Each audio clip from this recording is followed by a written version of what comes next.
Yo, what's up, guys? So today, I recently saw how, um, what's it called?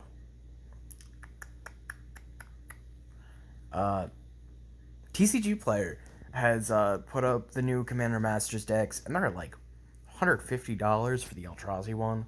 So I thought I'd show off what $100 can do. This is a deck I bring to my local game store. We'll do our little $100 deck days, where the market value of a deck has to be $100. Mine is $98.82. Mine is Muldrotha the Gravetide. So we're like extremely competitive. So don't say I'm like a terrible person. Like, oh, this is he's going for infinite combos. Yeah, that's kind of the point. So of course we have Thorkel. Um, so a lot of the creatures are small.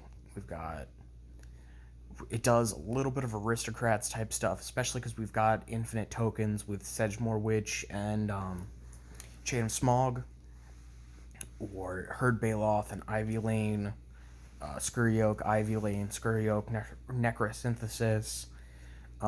Does infinite damage with Witherbloom and Chain of Smog. Cannon goes infinite for infinite mana. Deck's full of tutors. You got Time Sieve and Bootlegger's Stash for infinite turns. Moonsilver Key can search for Basalt Monolith. Can also search for lands. Sol Ring. Um, it originally could search for Ashnod's Altar, but that was taken out because, I mean, like, theoretically it could still be in the deck. It's like a $7 card, and I don't want to play around with the budget again.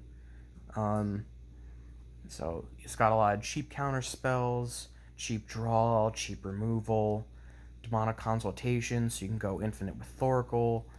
Um, I mean, really, everything's just trying to be as cheap and efficient as possible. Plays tutors, step through, can tutor for Witherbloom Apprentice for the infinite damage, or Thassa's Oracle.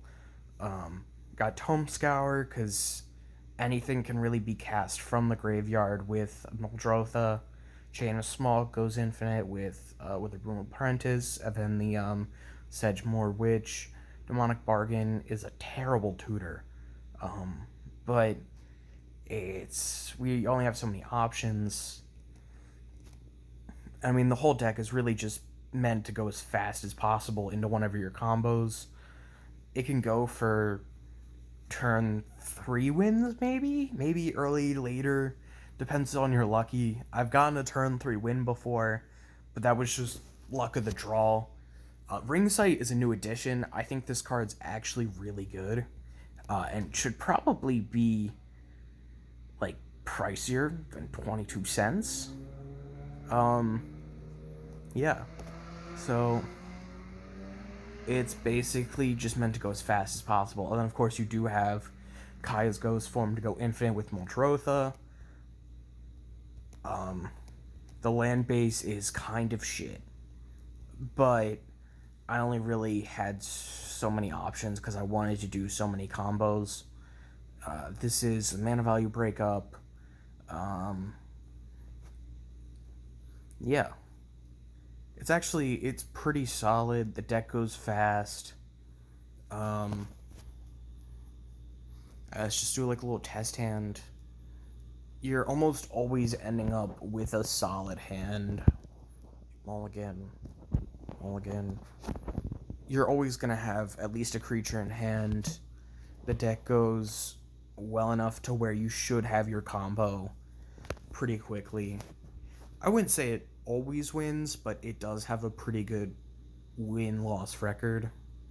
Um, I would say about 50% in my circles, which is pretty good considering it's a 4-player format. So I don't know about 50%, maybe more like 40 something.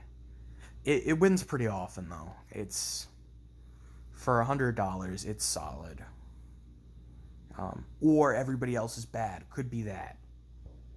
So yeah, I thought I'd just show off what like $100 can do compared to the $150 fucking Eldrazi deck.